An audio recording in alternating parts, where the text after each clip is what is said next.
Assalamualaikum warahmatullahi wabarakatuh. Kembali lagi kawan di Legenda Catur Dunia. Masih dari turnamen Global Chess League 2024. Dan turnamen ini sudah menyelesaikan babak double round robinnya kawan. Dan akan dilanjut babak final nanti malam. Di babak final kawan diambil dua tim teratas setelah mengikuti serangkaian 9 babak di sistem double round robin. Ada tim PBG Alaskan Knight yang diperkuat oleh Anish Giri bersama Abdul Satrop ataupun Shakir Mamedjarov akan berjumpa dengan timnya Alireza Firoza kawan, Triveni Continental Kings, di mana Triveni Continental Kings ini merupakan juara di season 1 kawan, cuma komposisi pemainnya berbeda. Di season 1 ada Levon Aronian kawan, masih ada Wei, cuma sekarang Wei ditemani oleh Alireza Firoza.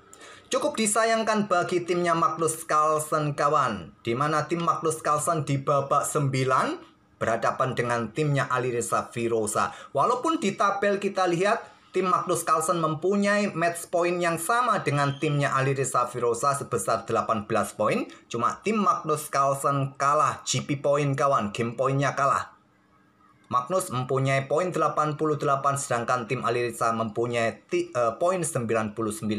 Jadi yang berhak menemani PBG Alaskan Knight adalah timnya Alireza Firoza. Walaupun di babak 9 kedua tim ini saling bertemu kawan. Seandainya saja tim Magnus Carlsen mampu menahan imbang ataupun mengalahkan tim Alireza, maka tim Magnus Carlsen yang akan berhadapan dengan tim PBG. Tapi sayangnya tim Magnus kalah kawan. Walaupun Magnus Carlsen ini sempat mengalahkan Alireza Firoza di papan 1. Sayangnya di papan 5 dan di papan 6 kedua pemain dari tim Magnus kalah oleh pemain Alireza kawan. Nah, game yang akan kita otak-atik ini adalah di papan 1 antara Alireza Firoza versus Magnus Carlsen di babak 9 double round robin atau pertemuan kedua mereka di turnamen ini. Pertemuan pertama mereka kawan berakhir kekalahan bagi Magnus kawan. Magnus kalah waktu walaupun sebetulnya dia sempat mempromosikan pion, tapi kontrol waktunya jatuh kawan. Dan di pertemuan kedua ini Magnus Carlsen pegang hitam bermain dengan Sicily Defense, variasikan pion A6. Sering saya sebutkan untuk menghadapi Siciliakan kawan ada 3 variasi utama. Variasi modern gajah D3 atau variasi kuda atau variasi Marok Sibin kawan. Inilah yang dipilih oleh Alireza Firoza dengan pion C4-nya. Kuda F6, kuda C3, ada menteri C7 sebelum kembangkan kuda C6-nya kawan. Nah, pion A3 respon utama untuk mencegah pergerakan gajah agar pion ini tidak terlalu ditekan oleh kuda hitam, dan di sini ada pion B6. Langkah bagus pilihan utama kawan untuk segera berikan tempat bagi gajah terang di diagonal terang panjang. Gajah E3, gajah B7 menyerang pion pusat. Alireza memilih dengan pion F3. Ada gajah E7, gajah E2, pion D6. Nah, Alireza rokade, Magnus juga rokade. Kemudian ada benteng AC1. Nah, mengembangkan kuda B ke D7, mengembangkan perwira minor terakhirnya dan koneksikan 2 benteng. Tahap pembukaan Magnus Carlsen selesai di langkah ke-12. Nah, pion B4 lanjut Alireza Firoza. Benteng AC8, menteri D2, benteng FE8, ada kuda B3, buka lajur D kawan, siap benteng juga mengikutinya, apakah juga siap dobrak lajur C, petak C5 untuk dari dukungan kuda ini. Nah, menteri mundur ke B8 lanjut Magnus, biar benteng yang kuasai ataupun pertahankan lajur C-nya, benteng FD1, pion H5, ada gajah F4 menekan pion yang di sini kawan, ada kuda E5. Kenapa tidak menggunakan pion saja? Kalian membuat kelemahan kawan. Formasi pion seperti ini, backward pawn, pion menggantung, merupakan salah satu bentuk kelemahan. Jadi kurang bagus.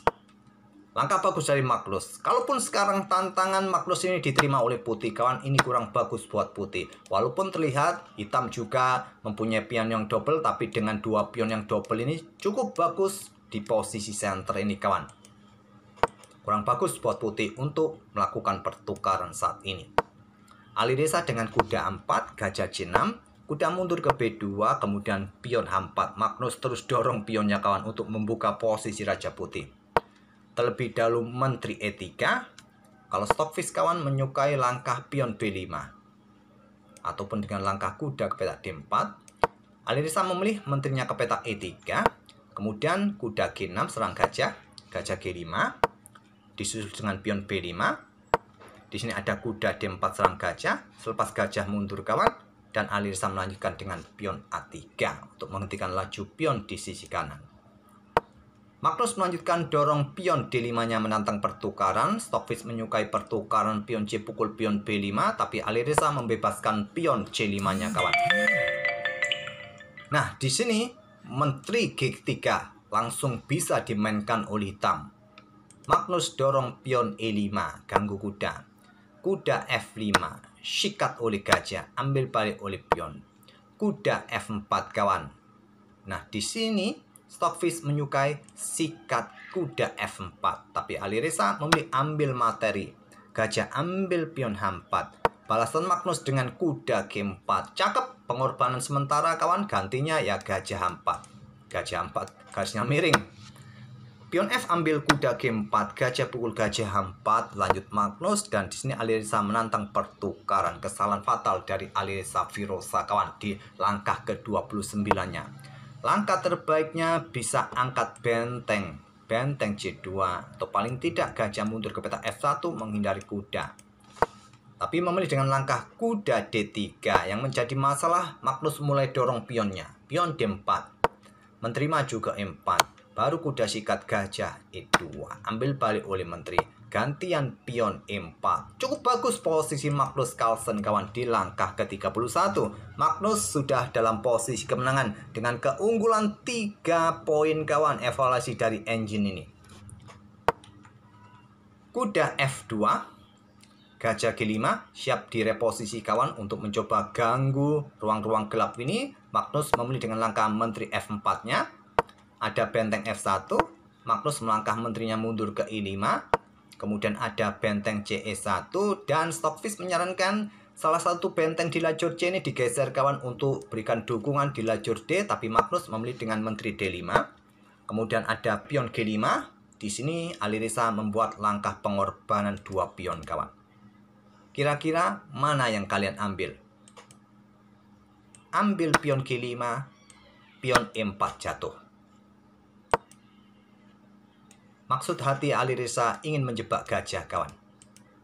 Magnus memilih menteri ambil pion F5, menteri H5, menteri H7. Menteri mundur ke G4, ya yang kuat, terima pertukaran menteri. Cuma masalahnya dalam posisi kalah putih kawan. 2 pion hitam ini sudah sangat bagus posisinya. Magnus mulai dorong pion E3, pion G3.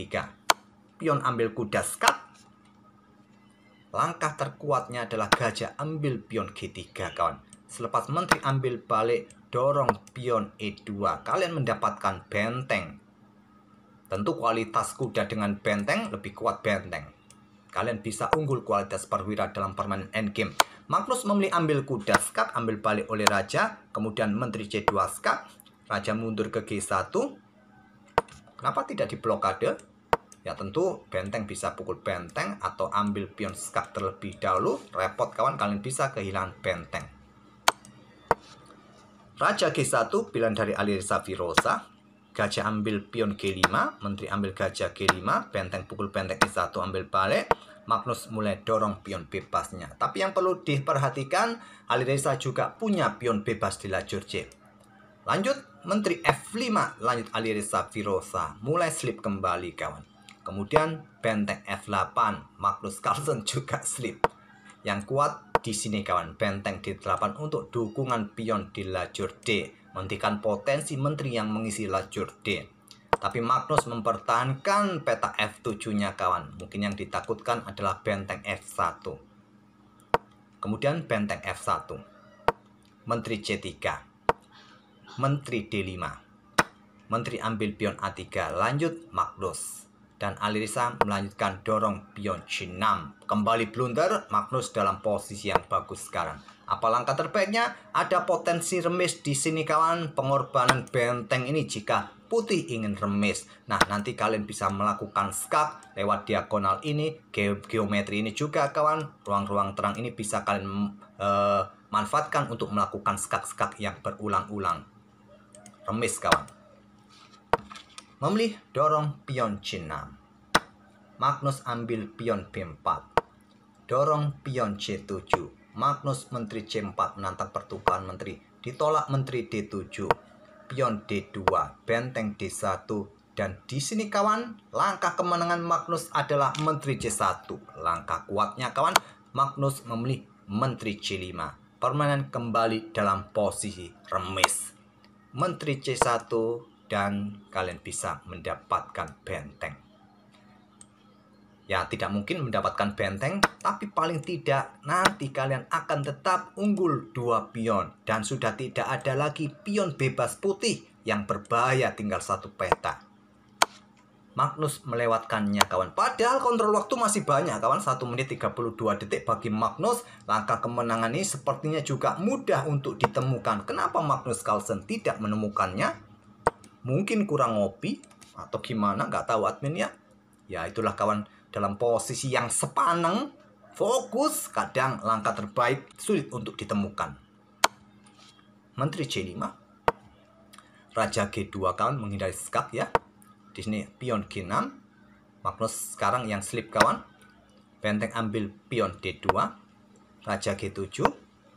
Menteri D8 kawan. Ya tentu kalau benteng ambil, pion bisa promosi. Kemudian menteri C6, skak.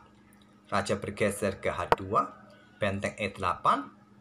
Nah, menteri bergerak ke petak D4 skak. Yang bagus kawan. Diikuti menteri nanti ke petak 4. Ya berujung remis lah.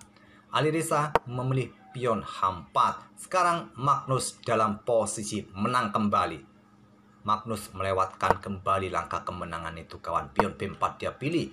Benteng E1 yang terkuat. Ya bisa disusul ancaman skak mat. Tentu mungkin dengan benteng G2 untuk blokade. Kalian bisa melangkah benteng C1 untuk perkuat lajur C. Lagi-lagi nanti kalian akan bisa berharap pada 2 pion bebas kalian di sini.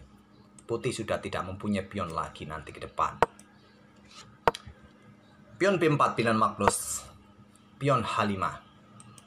Di sini pion B3 lanjut Magnus. Langkah terbaiknya dengan tetap benteng E1.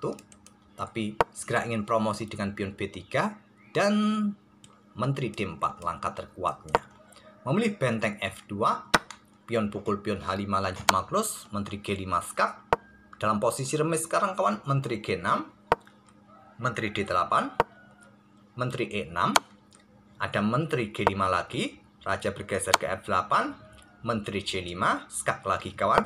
Di sini raja bergeser ke G8, menteri G5 skak lagi, raja H7 yang terkuat. Magnus memilih dengan menteri G6 kawan.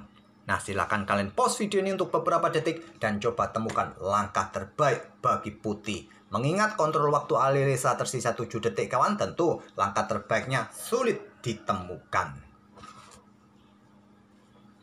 Dalam posisi menang kawan putih di sini, apakah kalian menemukan langkah terbaiknya? Alireza memilih bergerak ke petak D8 lagi dan posisi permainan kembali dalam posisi remis. Langkah terbaiknya pertukaran menteri kawan, ambil balik, selepas itu benteng D2. Inilah langkah kemenangannya kawan. Sudah sangat jelas. Memilih menteri yang ke petak D8. Magnus menteri E6. Kemudian menteri G6 skak lagi. Di sini raja bergerak ke petak H8. Langkah bagus dari Magnus. Benteng F6. Menteri E2 skak. Raja G1 skak lagi. Blokade, skak lagi. Blokade. Gantian benteng E1 skak, raja naik ke G2, diikuti menteri E4 skak, blokade, kemudian benteng E2 skak, raja naik ke H3. Alireza sepertinya kehilangan benteng, tapi awas ada pion bebas. Magnus menteri E6 skak, blokade, pion pukul pion skak, raja G3 langkah kesalahan. Magnus dalam posisi menang kembali kawan. Ambil saja. Kalaupun ada skak dengan benteng H2, kalian caplok benteng ini. Kalian kehilangan menteri, tapi kalian juga bisa mengembalikannya nanti kawan. Raja bergeser ke lajur G. Nah, kalian tusuk dengan benteng G3. Permainan akan berakhir imbang remis kawan. Dengan posisi raja yang terbuka, walaupun hitam masih mempunyai 2 pion nanti selepas pionnya promosi kawan. Cuma dengan posisi yang terbuka seperti ini, ya bisa berakhir miss. Ambil pion terlebih dahulu, bisa berakhir miss kawan. Ya, skaknya berulang-ulang ya pastinya. Baik dari menteri pool hitam ataupun putih nanti, skak-skak berulang-ulang. Alireza memilih raja G3. Pion ambil benteng, langkah kesalahan kawan. Dengan kontrol waktu yang sudah mulai mepet, tentu langkah pragmatis, langkah yang sederhana sering diambil, bukan langkah positioning. Langkah positioningnya dengan benteng C2 untuk mengawal pion ini juga. Tapi ambil materi saja Magnus. Kemudian menteri skak, raja G7, menteri skak lagi, raja F8, skak lagi, raja G7, dan permainan terhenti. Sepertinya Alireza kehabisan waktu. Gantian sekarang. Jika di game pertama Magnus kalah waktu, sekarang Alireza yang kalah waktu dengan posisi permainan yang level. Dan posisi remis, Alireza kehabisan waktu kawan. Oke, itulah kawan permainan Magnus Carlsen atau permainan Alireza pada game kedua. Game pertamanya Magnus kalah waktu, sekarang gantian Alireza kalah waktu kawan. Magnus tidak bisa mengantarkan timnya ke final, dikalahkan oleh tim Alireza ini. Semoga permainan dari kedua pemain ini bisa menghibur kalian dan kita akan bertemu di video-video berikutnya. Dan sekali lagi kawan, admin mencoba aktif juga di Reel FB ataupun Reelnya Instagram kawan untuk membuat video-video pendek dengan game-game Xiaomi. Oke, kita akan bertemu di video-video berikutnya. Wassalamualaikum warahmatullahi wabarakatuh.